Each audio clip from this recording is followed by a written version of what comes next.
The Big Wave by Pearl S. Book. Read to you by Matilda Knops. Kino lived on a farm. The farm lay on the side of a mountain in Japan. The fields were terraced by walls of stone, each one of them like a broad step up the mountain. Centuries ago, Kino's ancestors had built the stone wall that held up the fields. Above all the fields stood the farmhouse that was Kino's home. Sometimes he felt the climb was a hard one, especially when he had been working in the lowest field at night and he wanted his supper. But after he had eaten at night and in the morning, he was glad that he lived so high up because he could look down on the broad blue ocean at the foot of the mountain. The mountain rose so steeply out of the ocean that there was only a strip of sandy shore on its feet. Upon this strip was a small fishing village where Kino's father sold his vegetables and rice and bought his fish. From the window of his room, Kino looked down upon the few thatched roofs of the village, running in two uneven lines on both sides of the cobbled street.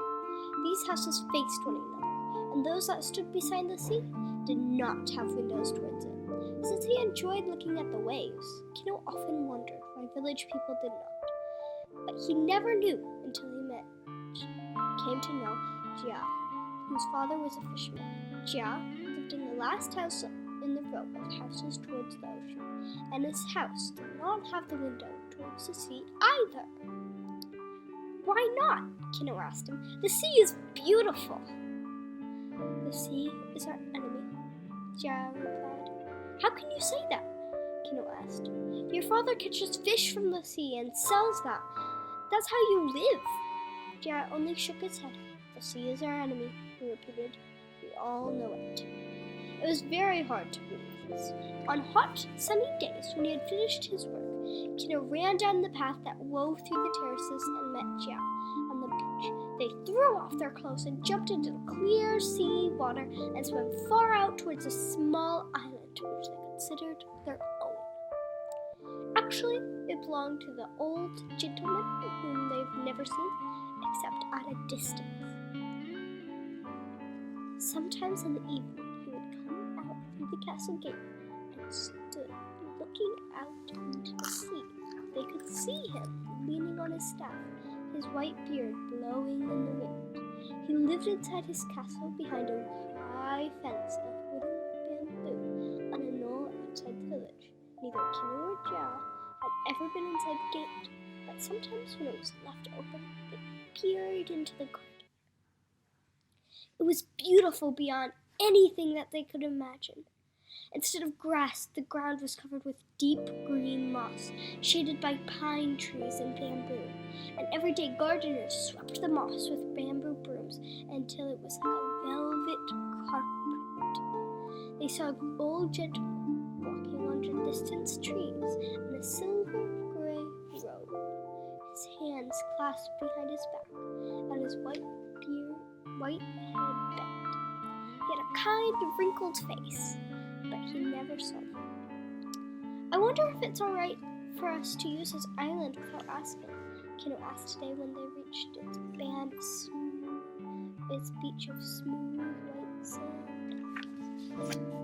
He never used it himself, Jia replied. Only the sacred deer live here. The island was full of sacred deer. They were not afraid, for no one hurt them. But when they saw the two boys, they came to them, nuzzling them into their hands for food. Sometimes Kino tied a little tin can of cakes about his waist and brought them with him to feed the deer. But he seldom had a penny, and now he reached high and picked the tender shoots of the rushes for them. The deer liked these very much and laid their soft heads against his arm in gratitude.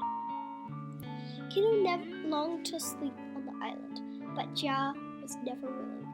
Even when they spent only the afternoon there, he spent often looking out over the sea. What are you looking for? Kino asked. Only to see that the ocean is not angry, Jia replied. Silly, Kino laughed. He said, the ocean cannot be angry. Yes, it can. Ja insisted. Sometimes the old ocean god begins to roll in his ocean bed and heave up his head and shoulders, and the waves run back and forward, and he stands upright and he roars, and the earth shakes under the water. I don't want to be on the island then. But why should he be angry with us? Kino asked. We are only 2 boys, and we never did anything to him. No one knows why the ocean goes angry, Ja said. But certainly the ocean was not angry this day. The sun sparkled deep into the clear water, and the boys swam over the silvery surface of rippling waves.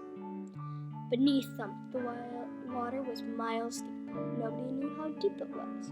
Forever long the ropes that fishermen let down, weighed with iron, no bottom was ever found. Deep the water was, and the land sloped softly down to a fathomless ocean bed. When Kino dived, he went down, down, down, until he struck icy, still water.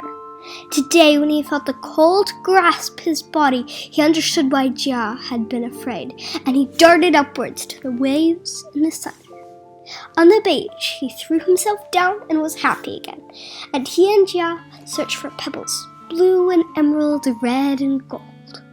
And they brought little baskets woven like bags, which they tied with string around their waists, and these they filled with the pebbles. Ja's mother was making a pebble path in her rock garden, and nowhere were the pebbles so bright as on Deer Island. When they were tired of the beach, they went into the pine forest behind it and looked for caves. There was one cave that they always visited. They did not dare to go deep into it, for it reached down, down, and stretched down and under the ocean. They knew this, and at the far end they could see the ocean filling it like a great pool, and the tides rose and fell. The water was often so fluorescent and gleamed as though lamps were light and dark beneath the surface. Once a bright fish lay dead on the rocky shore. In the dark cave it glittered in their hands, but when they ran with it into the sunshine, the colors were gone and it was gray again.